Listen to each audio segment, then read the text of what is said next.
Hey guys, my name is Pete Lingas. I'm a physical therapist and I work in Redlands, California. I have my own practice. I have a team of around part-timers, full-timers, around 14 people. And so I get to hang out with them, grow together, and I've learned a lot as a physical therapy practice owner. And so here's my team. And so we're a mishmash of people, different personalities.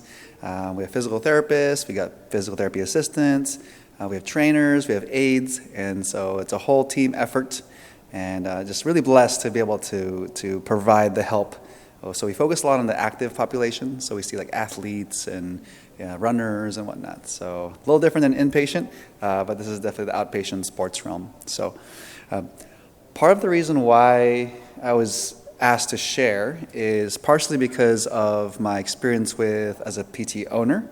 Managing, a clinic is pretty challenging, pretty stressful. But at the same time, I wanted to share my life experience that helped me also become, I believe, a little more well-rounded person and being able to focus more on the relationship rather than just the numbers and the money, right? And so, who here, I know about you guys a little bit. Are you a practice owner? No, I'm a cardiologist. Nice. But I like physical therapy. I just got my back worked out. Okay. Physical therapy. Perfect. Awesome. Team physical therapy, yes. Yeah, no, I love it. Awesome. He had some PT experience now. So, yeah, absolutely. So, as you probably remember, physical therapy, we're a little bit unique in the allied health realm because as a physician, you might be seeing patients maybe for 5 minutes or whatever time you have. Physical therapy and OT as well, we get to spend quite a bit of time, especially, hello, how's it going? Yeah, and so for inpatient too, you can spend, well, I don't know, how much time do you get to spend with patients? It's still kind of getting narrowed, huh? Yeah. I can go up to 45 minutes. 45 minutes, that's pretty good. But I can't do that very often. It depends on the load. Yeah, of course. If you have 10 patients you have to see in a day, you have to go knock them out, right? So, yeah, exactly. Same in the outpatient world, we are on a schedule, right? And so most of the time, let's say you have an 8:30 patient, your next one's at 9, you only have a limited amount of time. But sometimes it's still more than going to your physician or your primary care provider. So this is a valuable time for us to kind of be able to connect with our patients.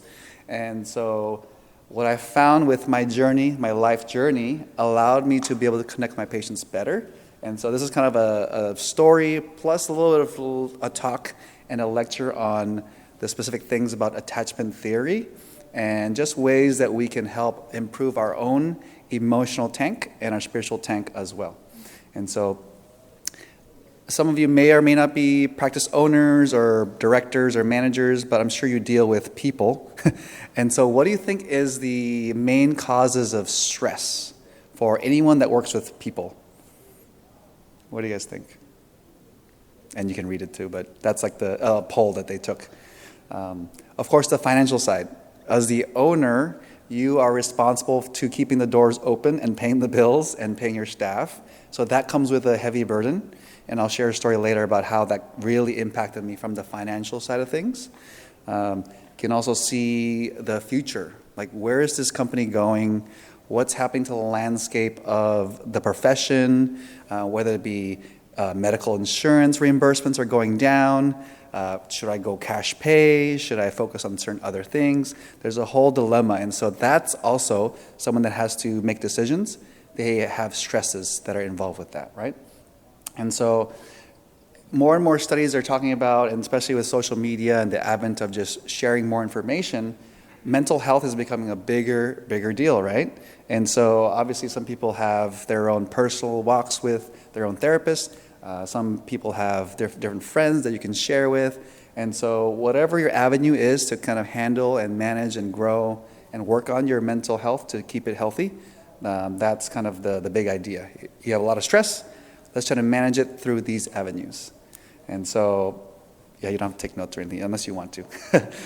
But for me, what helped me the most, and this is the story about my journey, what helped me the most is understanding, like I was mentioning earlier, is understanding how my upbringing, my past, has affected my current state of how I see the world and where I feel like where my career and my profession is going and my relationships with people. And so there was a story, was that? Oh, yeah. So conflict. So who here thinks they deal with conflict amazingly? Yeah, I'm the first to say I'm not a very good conflict resoluter. Is that a word? Conflict resolution person. And so what I found, there was a reason for why I wasn't very good at conflict resolution. What do you guys think is some of the reasons why, as humans, some are great at it? They're like, I'm going to talk to you one-on-one. Let's just go handle this out right now. But most of us, like me, have a harder time. There's like this hesitancy to go into the situation and to properly navigate through it. So what are some reasons that you guys think might be the reason why it's so hard? You don't want to hurt people. You don't want to hurt people. Exactly. Their feelings are important. Exactly. What else? You want to get it wrong. Yeah, you might look bad if you're wrong, right? Yeah.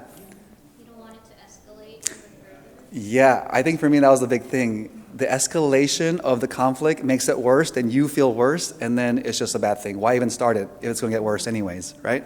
Yeah. What about one more reason? Like you just don't want your relationship to be strained afterwards. Yeah, there's the relationship on the line. So if you address it, it might like break apart. Mm-hmm. Yeah, exactly. And those are all valid fears, and absolutely. And so I was struggling. As I was a practice owner, I was just going through my day. We were successful enough, and I would find little things with my staff that I'm like, why are they doing this a certain way?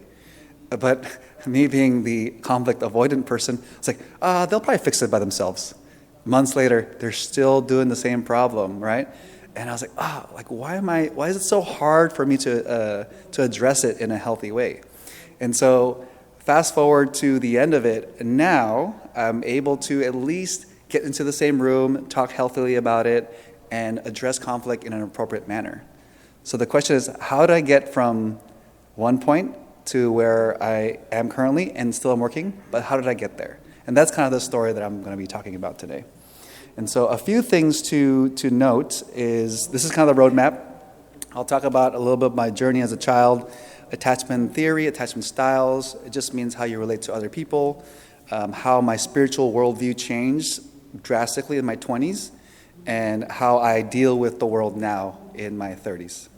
And so research shows that relationship styles learned early on establish belief systems about relationships that shape our expectation, beliefs, and behaviors in all future relationships. So do you think this affects our relationship with God? Absolutely. This affects our relationship with our spouse or our significant other? Absolutely. Do you think that it affects our friendships? Absolutely. And I started to see more and more patterns develop as I learned more about these relationship styles or attachment styles. And so who here familiar with love styles, relationship styles a little bit? Yeah, awesome, cool. So we'll just briefly go over it. It won't be an in-depth study. There's no quiz after this. But the first thing is, what does this even mean? What is a relationship style? And this is taken from this couple, Milan and Kay, and they wrote the book How We Love. Has anyone heard about the book How We Love? Okay, awesome. Yeah.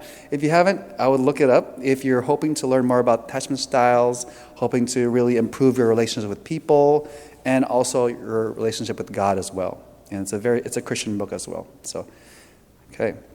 So just quick definitions here. So relationship styles, aka attachment styles, refer to the particular way in which an individual relates to other people. This style is formed at the very beginning of age of life, and once established, it pretty much cements how you relate to other people. Usually it's given and described in more of an intimate conversation like your spouse, but it also affects how you parent your children as well. And the little side plug is there's how we love your kids. And so you have kids and you're interested in how to hopefully develop your child to be more secure and less avoidant, less anxious. That book is also a great reference point. So the concept involves one's confidence in the ability of the attachment figure to be pretty much a secure base where the person can go and explore the world. If they don't have the secure base, then they develop these feelings and these insecurities that can manifest throughout adulthood. And so that's kind of the general theme. There's 3 main types, and the How We Love book talks about 2 other ones, but today's focus will be mainly on 2. One is the secure attachment, which, as you can see, is characterized by feelings of love, approval, closeness, warmth towards that caregiver, towards that person that you've grown connected with. There's 2 that were studied back in the 60s and 70s, and these are the general words for them: the anxious attachment and the avoidant attachment. So if you saw from my title, it was from distant to determined. So guess what attachment I am? The avoidant type. And this is not I'm not on the pulpit to like bash my upbringing or my parents or whatnot. This is more of to explore situations where we can improve from where we come from. And so the avoidant typically is simply the reverse of the secure. It just means the attachment figure to the person that's trying to attach. It feels maybe cold, maybe distant, maybe unreliable. And so that's the general term. So in the How We Love, so you can actually take a quiz if you're curious about what your love style is. And again, it affects your spouse, your partner, your friends, and your parents as well. And so the authors created these really cool graphics. And as you can see from before, I'm on the left, so I'm the avoider. And so as you take the quiz, you can kind of see what style you are. Okay? And so just to briefly describe me a little bit more, not to the T, but there's some key words that I'm going to pull out. So the avoider comes from homes that are often low in affection, but place high value in independence and self-reliance. Avoiders grow up learning to take care of themselves. Who here is a pretty independent person? Yeah, I'm pretty independent. To deal with the anxiety of having so little comfort and nurturing from their parents, they have learned to restrict their feelings and suppress their needs. As adults, avoiders can seem emotionally distant or unengaged. And so to me, my parents were actually very comforting and very nurturing. But however, for those that might come from an Asian descent, emotional suppression usually is not intentional, but it's kind of the commonplace. Meaning maybe the emotions aren't quite pulled out as from the kid or from the person. And so that's where, if you don't use it, you can't develop it, right? And so that's where I'm coming from, where it wasn't developed. It wasn't that it wasn't given, it just wasn't as focused and as developed. And so you can take the quiz again, like I said, but let's see if you can relate to any of these words for those that raise their hand. Here's some comments that an avoider might think, and these statements. I am usually fine, and when something bad happens, I try to get over it quickly. Who can relate? Yeah, I think at least half the group, right? Yeah. Which is fine. I think you shouldn't perseverate on like negative thoughts anyways, right? So this is, I think, can be somewhat healthy. Statement 2. In my family growing up, we rarely discussed personal concerns. I'm usually happiest when others are happy and don't want a lot from me. Yeah.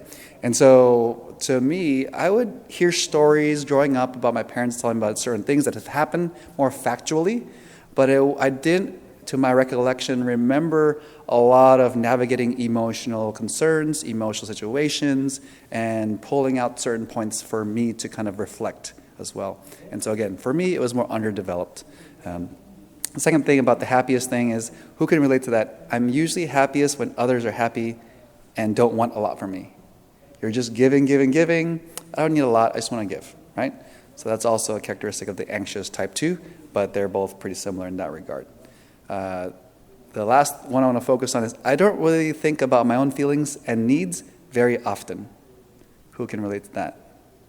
Okay, kind of, yeah. It's because again, I think in the medical profession, we're here to give, we're here to serve. So we tend to focus on other-centeredness, which is amazing. But as I've quickly found out in my journey, as I'll share soon, is assessing my own feelings and my own needs also is important for my own self and my growth as a person. Okay, and as I mentioned before, there's actually studies on this, and it's just a blanket statement, not saying your family was here, your family wasn't. But in the studies, Asian American parents tend to focus on instrumental support, devotion, close monitoring, and support for education, rather than the physical, verbal, and emotional expressions. And so, which is an interesting case. And I don't know if anyone can relate, whoever's listening to this. Most likely, if you've grown up in any type of Asian household, you can probably relate to some of these words. Not all, but maybe some. Okay, So why do I bring that up? Why does it matter how my parents raised me? And there's actually some studies that talk about it is in your childhood, where do we think we get the image of God and our relationship connection with? Who trains us? It's our parents, correct? And there's like an actual study that directly correlates, and indirectly, that parents impact the children's God image. And that just means, again, do they see God as a distant God? Do they see God as a loving God, as a nurturing God? And there's a lot of studies that relate to this.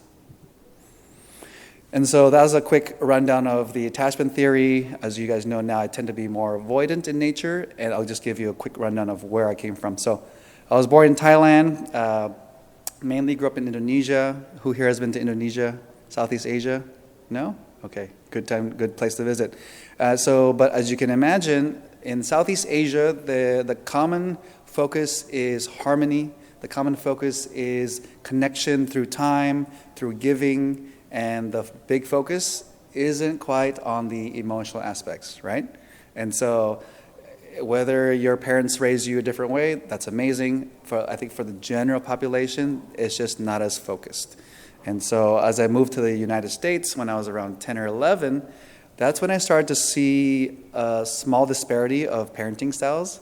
My parents would, I remember just different moments where I wanted to do things a certain way, and my parents would say some things like, no, just no. I'm like, why not? They would always tell, you should be a lawyer, you ask so many why questions. and they were like, just do what I said. I'm like, okay, that's fine. And as a good child, I listen, which is fine. And so in stark contrast to my friends we would go to their house and they would have a conflict or a situation, and I would see their parents talk to them. I'm like, oh, that's pretty interesting.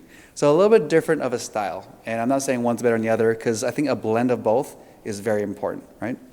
And this is not a parenting talk. And so it's just my experience. And so that's me as a child. And so I believe that's in Indonesia when I was little. That's myself and my brother. And so, as I mentioned before, because of the culture and because of the emphasis in the home life, as I reflected back, felt more I was on the avoidance scale. But as you can see, I know pictures can tell a lot. I was a happy kid. And my personality was, I'm just going to have fun. My brother and I would just ride bikes around the town and just without any care in the world. And so we were always doing something, but we weren't quite thinking and processing. I remember when I came to the U.S., I was in 5th grade, and my teacher, we just read a book. And my teacher said, what do you think about the book? And I said, what do you mean, what do I think about the book? You tell me what I think about the book. I was thinking in my head, because they didn't really ask me when I was growing up, like, how I thought. Because maybe I was the youngest child, and maybe they would talk to my older brother. I don't know what the reason was. But again, I was saying before, is I tended to be underdeveloped in my reasoning process. So they would ask me, I'm like, I don't know. You tell me. I'm a good follower. I can do what you tell me. And so that was one of the first moments where I was like, as a kid, something is interesting. Something's off. And so that was kind of the first experience there.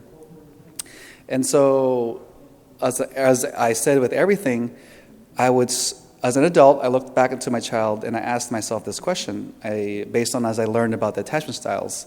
And so was my relationship with my parents secure? Was it anxious or was it avoidant? And so as I thought back, I felt like it was pretty secure. As you relate that to that previous study, our relationship with our parents directly affects our relationship with God. And so then I asked myself, how was my walk with God? Was it secure? Was it anxious? Or was it avoidant? And so actually, when I looked back, I felt like I was avoidant to God, and which is a very interesting thing. So you can see somewhat, at least in my own experiment of N of 1, is I grew up in an avoidant culture. I saw God as avoidant to me. And so what's interesting is I did feel it, a balance of security, of course, but just from the emotional side to God, I felt like it was not as close as I would like. But regardless of that, I felt secure, and the study shows that persons with loving images of God tend to adopt more collaborative, constructive styles of spiritual coping, which in turn has implications for depression and psychological well-being. So I bring that up because I did feel secure with God. My parents demonstrated a loving nature of God, and it to me, describes how I lived my life at the time. I was very collaborative, I was very constructive, I was just happy, and I didn't, thankfully, deal with a lot of the depression or kind of negative well-being moments. And so for others, it might be different.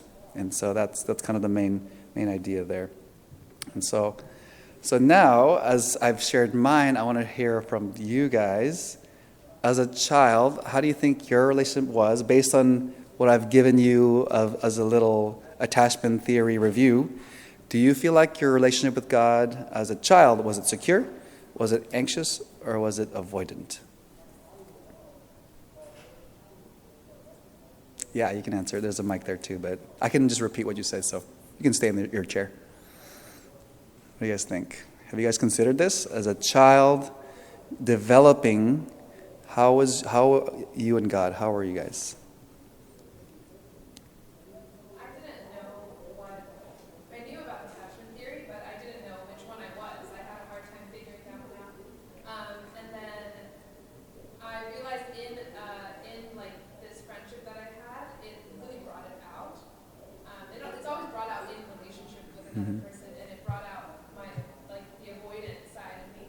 And when I was working through that stuff, just interrelationally, working up with my avoidant stuff, I realized that I felt that with God, where I was like, God, I know theoretically you love me, but I don't feel, I like can't relate. Like my mind couldn't even think that God would think about me, Right. that God would care about me, or that He loves me. Because it was so hard for me to grasp that concept, like in my heart. Like I knew it in my mind what it was supposed to be, but I just couldn't feel it at all until I started working towards becoming more secure, and then my relationship with God also improved. Yeah, and that was a very similar experience for myself too. When you feel avoidant, typically, and then you start to assess your relation with God, it's like, hey, am I actually connecting with God? Because we can read.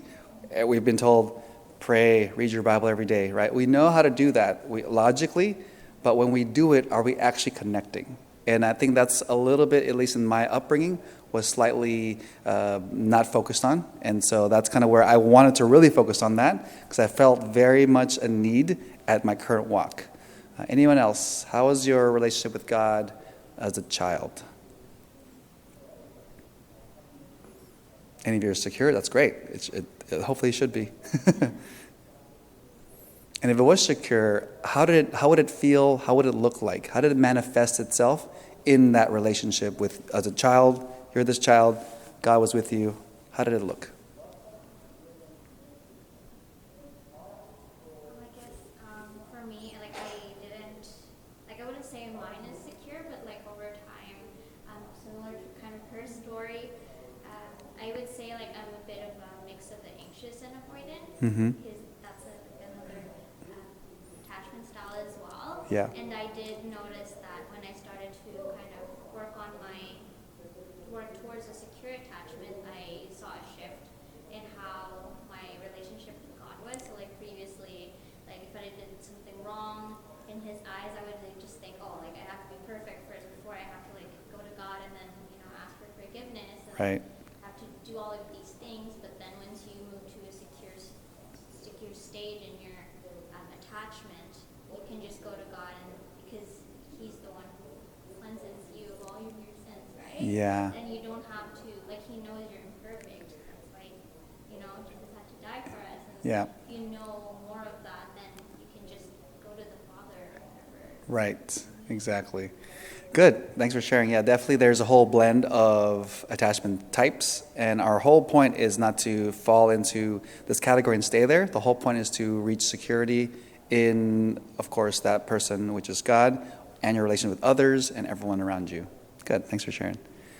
Okay, and so going back to the attachment styles, they're learned very early as a child, and they shaped your future relationships. And so fast forward now, so I already described, I grew up in Asia, Indonesia, had a really, in my opinion, pretty good upbringing. My parents supported me so much, provided so much for me. However, I felt as I became an adult, my thinking was a little bit underdeveloped. And so it manifested itself in a story. And so I went through physical therapy school at Loma Linda. I graduated 2010, and I went through a residency program. And this is when this avoidant tendency jumped out. It wasn't actually any romantic situations, although it did. But this one was a key story that I remember. And so my mentor, he was pretty, and still is, very emotionally intelligent, in my opinion.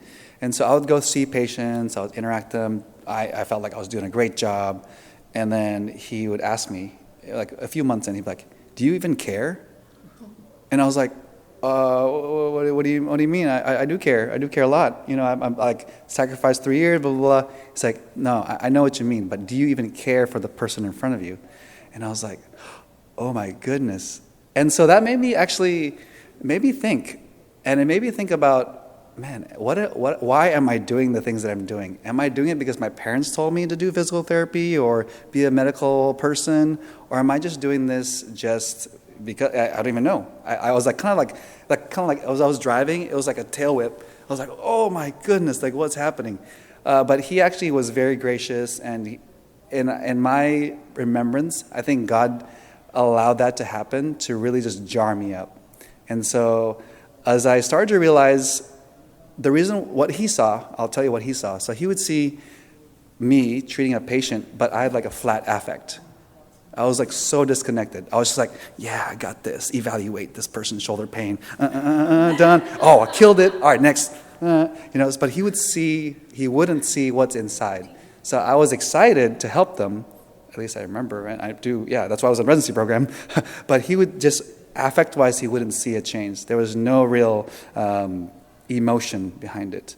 And so as he brought that up, it made me dive deeper into the attachment theory, about my personality types. But it also led me to this situation, this state of being where I was reading Thoughts from Mount of Blessing, and this quote came up. It says, "He who feels whole, who thinks that he is reasonably good and is contented with his condition, does not seek to become a partaker of the grace and righteousness of Christ. Pride feels no need, and it closes the heart against Christ and the infinite blessings he came to give." Yeah, and so I was, when he told me that, I was like, wow, I think I am prideful. I think I was like killing it. I graduated PT school. I did awesome. I'm in a residency program. I did 2 more years of fellowship training. Like, I know a lot of stuff, Like, I know my stuff. And so when he like threw that curveball at me, he didn't care about how well I did with the actual tactical strategy stuff. He cared more about if I was connecting with the person or not. It was the rapport being built, was the alliance being built. And he actually isn't a Christian person, but he could emotionally see that I wasn't connecting with the patient in front of me. And so I got to this state. Where, man, maybe I am prideful right now. And I was in my 20s. And I could feel that my heart was closed off to Christ. And one example of that was my friend would always say, "Hey, you want to go to Vespers or you want to do a Bible study?" Back in my 20s, I'd be like, "No, I don't want to do that. I just want to do my own thing." And I grew up in the church. My parents were Adventists and everything, but I dove in so deep into my career and what I wanted to make and what I want to gain that I lost track of where I was going.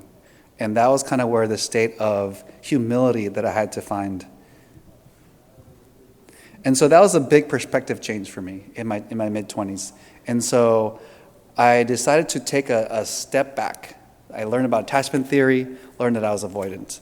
I learned about moral development and decisions that we make as a child, how it affects us in the future. And so I'm going to share with you one of the pivotal books that was important to me in my growth of reasoning. And remember I mentioned before, like, I didn't think.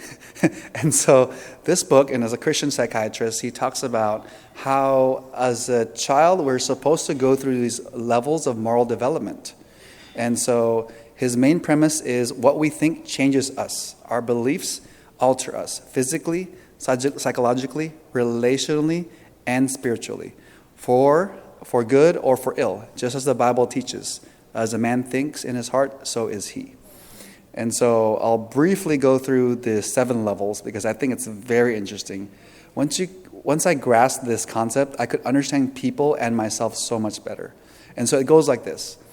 as a baby, all you know is if you do something, you might get punished for it, right? If you do something right, you'll get a reward. So that's like the first stage. Second stage is you're going through life and you can create a language between your person, and you'll say, if you do something, I'm going to give it back to you. So like an exchange. 3, you become a little older, people are doing things around you, so you're like, is that right or is that wrong? So you kind of do things peer pressure-wise. Level 4, this is when you become maybe a teenager, your parents are telling you, don't do it. There's a reason why you're not supposed to do it. And it's just like the law of the land, just do it. And so the levels 1 through 4 all are more internal. They are more to kind of a selfish reason because you don't want to make a mistake. You're doing it because you want to make, anyone else look bad. And then also you want to listen because your parents told you. So, and this is based on the psychological, framework with Lawrence Kohlberg. But Dr. Jennings made it his own kind of Christian way. So, and then it goes to level 5, 6, and 7. It shifts your perspective from inside to others-centeredness. So number 5, love for others. Number 6, you start living through a principle-based living. And this is kind of where I eventually wanted to focus on, because I want to be a friend of God. If you're a Christian, hopefully you want to be a friend of God too, right? That's simple put. And so those at this level not only have the love for God and others, not only do they understand God's design laws, protocols, but also understand God's purpose and intelligently choose to cooperate in fulfilling their role in his purpose. Jesus said to the disciples, I no longer call you servants, because a servant does not know his master's business. Instead, I've called you friends. For everything that I learned from my Father, I've made known to you. So I just learned that I tend to be avoidant, and I just also learned that I was stuck on level 4. I was doing things because my parents told me to do things, and I was living life through because other people told me. And so I started to realize that if I wanted to even live a healthy life and be a Christian, I should probably try to take this thing more seriously. And so I started thinking about how can I become a friend of God? And so the journey continued where I just started to think more about the lens perspective changed. And so I started thinking about how I could help more people. And that was kind of the main thing. And so this is kind of a hypothetical situation, but based on these levels, you have reward punishment, marketplace exchange, social conformity, and there's a PDF that I can share with you too, because I think this is very interesting. What level do we think we are? One example is maybe someone is driving down the road and you're driving and they're driving and you're driving a little faster than the speed limit, and they look at you and say, look at the speed limit, why are you driving so fast? And so why is that person so emotionally attached to you driving the speed limit? So the author suggests they might be thinking in a level 4 mindset that all that matters is protecting the law. And it might not be the best example, but the idea is they're just trying to preserve and protect the law. And that's what matters. There's not a lot of autonomy and reasoning process yet in their decision making. And so, but I, as you read the book too, I agree in the fact that as you're a friend of God, you live through the principles that he provides, like level 6, but you also try to do your best to live in the best way possible so that others can know about Jesus too. And so I really try to take that to heart. And so this quote also came up to me and allowed me to slowly shift my mindset from making money, being the best physical therapist I could be, building the biggest empire I could, to something that was much more eternal in nature. And so this quote describes where I was at the time. It says, "Fasten your eyes upon Jesus, dear friends, and by beholding, you will become assimilated to his image. Do not allow your thoughts to dwell continually upon the things of the earth, but place them upon things that are heavenly, and then, wherever you are, you will be a light to the world." And so I really took this to heart. One example would be, people that know me, I love watching basketball. I'm a big Golden State Warriors fan. I grew up in Northern California. And so guess what I would do after going playing basketball? The games usually, the NBA professional basketball games would start at like 7:30, and they usually end about 10:30. So I would go play basketball, record the game, come home at 10, and watch the game every single minute. I was so into it, and I still enjoy it, don't get me wrong, but I was so into it that was like my religion almost. I would spend 3 hours until almost midnight. I got to watch every single second. Fourth quarter goes down, 2 seconds left, I got to watch everything. And so as I started thinking about, why am I spending so much time watching this?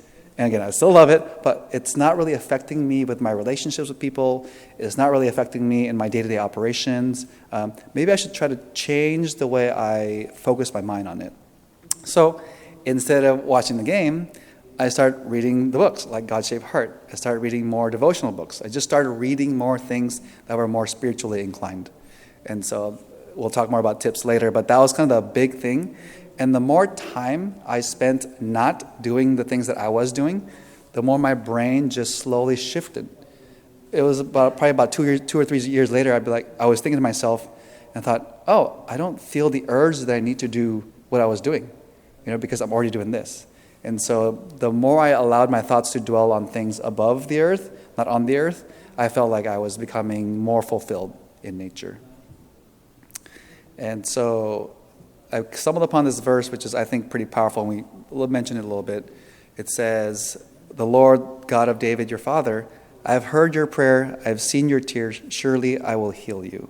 And so I think anytime we decide to make a change, make a decision, where it focuses more on turning your eyes away from the earth and going towards God, God will definitely work with you in that manner. And I'm sure each of you have your own walks and transformative experiences. And so fast forward to now. So you already learned that I tended to be more avoidant, but I was really focusing on trying not to be avoidant. You also learned that I was very self-centered. I was just trying to follow the rules.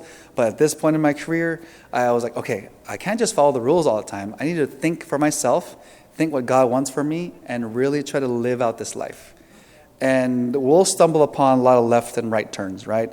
It'd be great if we all stayed in the middle of the road, but I don't think that's the human experience. I think we're always going to be turn left, turn right, turn around, upside down, tailspin, And so this next section will just be a more of a discussion. I'll share with you what things that I've done in my walk currently, and I'd love to hear more about how you guys have navigated through stressful situations, whether you're an owner, whether you manage people, whether you're in a high-powered situation. I would love to learn also from you guys. And so the first thing that I currently do for myself, because of my focus on attachment styles, being less avoidant, I need to identify what are my stressors. And so the first slide talked about is the stressors of financial stressors. That's a big thing. I was talking to another owner. He's a dental clinic owner. Guess what is another big stressor as you're a manager, especially with Ryan Dolinsky there as a person now that manages people? What are some stressors that, other than finance, other than operations, what are some things that really stress you out? Or can stress you out? Patience. So patience can be definitely stressors. It's so interesting how you're just trying to help this person and they don't realize that you're trying to help them and they're just trying to defend themselves. It's such a bad dynamic, right? But so definitely your patient experience can be a stressor. But that's hopefully few and far between. Hopefully you have great patients and you have those few bad apples, right? But what's something that's more consistent, that's day-to-day, that you're faced with that might cause you stress? People? Oh. Your employees, your staff, the people around you. And so I don't know if anyone else can relate. Usually when you talk to, if you had 100 business owners, what they're going to say is dealing with people is probably the hardest part, the staff, And so for me, I identified that was actually a main issue. Backtrack before, remember when I had the words conflict in the beginning? So I felt so much stress having to deal with conflict. I didn't want to deal with it. So I identified that, and I tried to really, and this is what you can do on your own, but I tried to identify why am I so stressed to talk to so-and-so. And so I actually journaled it, wrote it out, and as I kind of went down to the core belief, it was actually quite irrational. There was actually, this person's not going to sever our relationship, obviously, because I'm the boss. Like we're a working relationship, you know. It wasn't so much that they're going to run away. It wasn't so much that they were going to implode in my face. And if they imploded in my face, yelled at me, what's the worst that can happen? Nothing, you know. Okay, I get punched. Okay, what else? You know, like that's like the extreme scenario, right? So anyways, working through different situations, it allowed me to find that conflict resolution moment to be much less stressful, as I actually thought about what actually was going on and imagine the situation. And so my encouragement would be, if you are dealing with a lot of stress, you're dealing with trying to balance different situations, try to manage your stress levels by first identifying your stressors. For me, this verse really always jumps out whenever I try to focus on my well-being, stress, and just trying to rely on not my own strength, but God.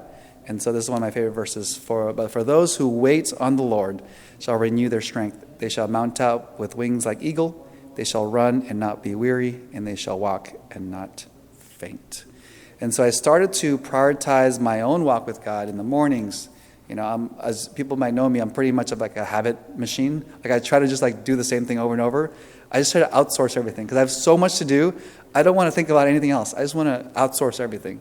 And so as I prioritized time with God, I did feel this way where I felt like I was running, like I wasn't as weary. I felt like I could do more things. And that was because of God. It wasn't because of me. In my mid-20s, it was all me. I was like, I got this, you know? And I felt so burnt out. I was working so many hours in my training. But this experience was much more, I felt more well-rounded, felt more fulfilled as well. All right. And so this is something I talk about all the time probably. People probably get bored of me talking about this. But talking about habits, as I started to read this book too, it talks about just training your brain and setting your environment up for success, right? So if you're trying to make a habit, whether it be trying to have a better spiritual walk with God, whether that be better interactions with your patients, whether that be managing your stress, this book has a lot of tips on how to do that. But the main idea is the more you spend time to do the thing you want to do, the more likely you will do it. It's like a very simple thing, right? And so I think in my mind, I started thinking about it as training. I love playing basketball, like I said before, and I love training. I was one of those people that would go to the gym just shoot. I would just keep shooting. So you want to play? No, I just want to shoot. I don't get better at shooting, you know. And so this spoke to me very clearly because if I wanted to have a better walk with God, if I wanted to build better relationships with people, if I wanted to get over my avoidant tendencies, I need to train. I need to really put time and invest into it. Work-life balance. Who here is really good at balancing the two? If so, I need to take a TED Talk, listen to you from that. So it's still a work in progress. There's a lot that goes on in my life. You know, this is my lobby, and we get up to 100 visits a day sometimes, so pretty busy. And so sometimes I don't even prioritize my well-being and whatnot. And so what I decided to do was, I'm so busy at work, guess what I did? I filled my time with more busyness, but actually started serving outside of work. So I don't know if you guys have tried this. The first few times I tried doing this, I was actually super exhausted. You know, walked around, handed out food, made some friends, and I was so exhausted. But then I realized I didn't pray. I didn't even ask God to give me any energy. And then so the next time I went, I was like, God, I'm so tired. I just gave 110% in my business and my patients. I'm trying to get them better. But I feel like you're calling me to serve outside of my work. Can you please give me energy? And then guess what happened? I literally went out there, and I came back home. I assessed my feelings. I was like, I feel better now. This is crazy. I was recharged. And so one tip, a lot of business owners are so in the nitty-gritty of the numbers and just really trying to make sure everything works out great. But I think there's value to stepping out of your own comfort zone. There's value to just assessing how you're doing, number one. But number two, just putting yourself outside in a different circle. And I think that's powerful. And so this mindset, I love this verse because it talks about just living the Christian way, right? It says, don't just pretend, this is in the New Living Translation, don't just pretend to love others. Really love them. Hate what is wrong. Hold tightly to what is good. Love each other with genuine affection and take delight in honoring each other. Never be lazy, but work hard and serve the Lord enthusiastically. Rejoice in our confident hope. Be patient in trouble and keep on praying. When God's people are in need, be ready to help them. Always be eager to practice hospitality. And so as I fast forward to now, again, I have a team of 15 people plus or minus. I'm dealing with a lot of emotions, dealing with a lot of personalities, dealing with what's coming down in the pipeline. I've found what's worked best is having this helper mindset with people. And that's not just with my patients. That's with my colleagues. That's with the person that I just walked across outside. That goes with when I'm on the weekends going on a trip. I try to really think about what can I do to help people within the boundaries of my own emotional tank. Because some weekends I'm just tapped out and I just can't do anything. So I just sleep and just relax. But on most days, when I ask God for energy and power, God will do it, especially when it's a situation where He really wants me to be in. And so yeah, I'm going to close with this verse, because I really like this verse as well. And it's Philippians 2, 3, and 4. Let nothing be done through selfish ambition or conceit, but in lowliness of mind, let each esteem others better than himself. Let each of you look out not only for his own interests, but also for the interests of others. And so, in summary, as I shared my life story, I've shared that I tended to be more on the avoidance side. As I worked on trying to be a recovering avoider, and also thinking about how can I help other people, this lens, as I see the world now, through people, through my friends, through my parents, it's really changed the way I see the world. And ultimately, it's changed the way I've seen God too. Because I think one of the big things that we see, the way we build relationship with God is when we build relationship with others as well. It kind of helps beef it up, right? There's that vertical point and horizontal point. And so, yeah, for me coming from I don't think for myself, I started to think more for myself and then started to be more of a helper.